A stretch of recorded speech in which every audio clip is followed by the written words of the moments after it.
अस्सलामुअलैकुम, मैं हूं तहमीना शेख। क्या कभी आपने किसी मुर्दे को दफनाने के बाद बोलते हुए सुना है?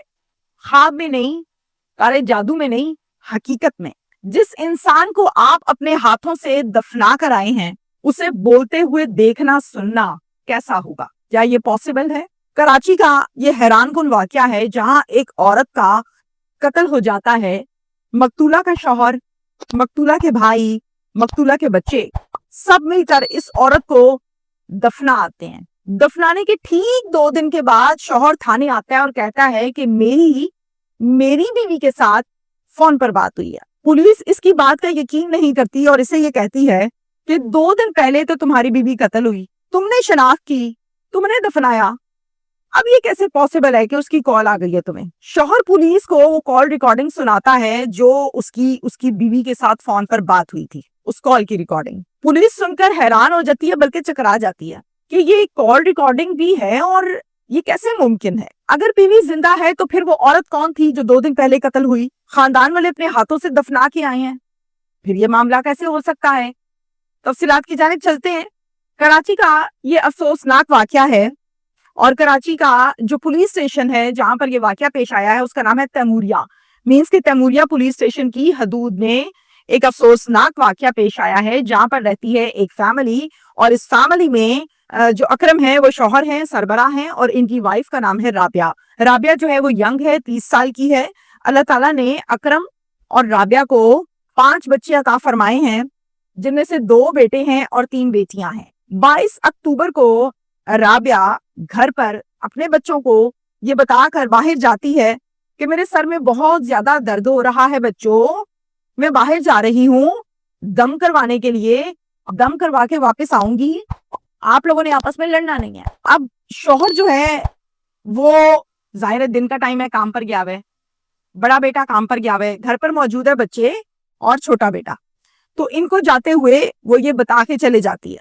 सारा दिन गुजर गया, रात हो गई, अकरम काम से वापस आ गया इसका शौहर और आके देखता है राबिया राबिया राबिया जवाब ही नहीं देती। कमरे में देखता है राबिया मौजूद ही नहीं है। बच्चों को बुलाता है और पूछता है किधर है तुम लोगों की अम्मी?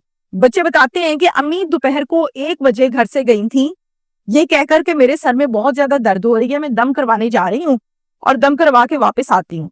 अभी तक अम्मी वापस ही नहीं आई, हम खुद परेशान बैठे हैं।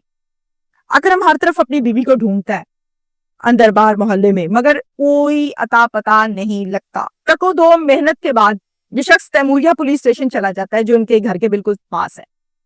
जाके वहां पे बताता है जी मेरी बीवी नहीं मिल रही है, इस तरह दोपहर की गई है और वापस ही नहीं आई है। तो पुलिस अकरम के कहने पर एक अगवा की एफआईआर दर्ज कर लेती है। जैसे ही एफआईआर दर्ज होती है पुलिस की तलाश शुरू हो जाती है और ढूंढने लगती है, लेकिन इस तलाश के दौरान अभी तक कोई क्लू नहीं मिला। 2 नवंबर को कराची का एक चौक है जिस चौक का नाम है दुआ चौक। दुआ चौक न्यू कराची के नाले से एक लाश मिलती है जो पानी के ऊपर ऊपर तैर रही है। आसपास के लोग खौफजदा हो जाते हैं कि लाश तैर रही है, फौरन 15 पे कॉल करते हैं, पुलिस को बताते हैं कि यहाँ पे एक लाश है, वो तैर रही है, तो आप लोग जल्दी से आ जाएं। पुलिस भी फौरन मौके पर पहुंचती है, जाके देखती है वाकई वहां पर लाश तैर रही होती है।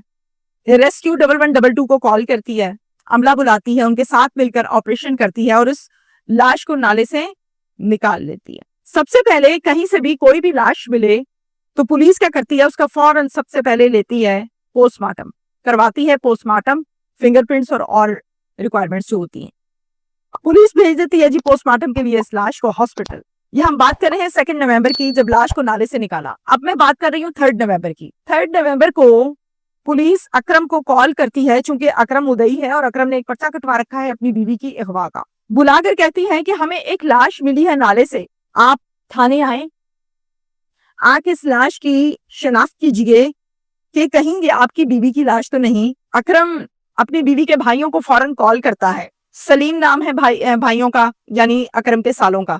सलीम है, जावेद है, नईम है, नदीम है और फिर अकरम है। ये तमाम लोग मिलकर इकट्ठे होकर पुलिस स्टेशन आ जाते हैं। पुलिस स्टेशन आते हैं तो पुलिस से पूछते हैं कि बताएं जी कहाँ है लाश। पुलिस कहती है कि लाश इधर नहीं होती, मोर्चरी में होती है, यानी कि मुर्दा खाना में होती है। चारों भाई और शौहर मुर्दा खाना चले जाते हैं, मोर्चरी, और जाके अपनी लाश की शनाख्त करने लगते हैं और फिर उसके बाद शनाख्त कर लेते हैं और शनाख्त करने के बाद अकरम ये कहता है कि ये मेरी बीवी है।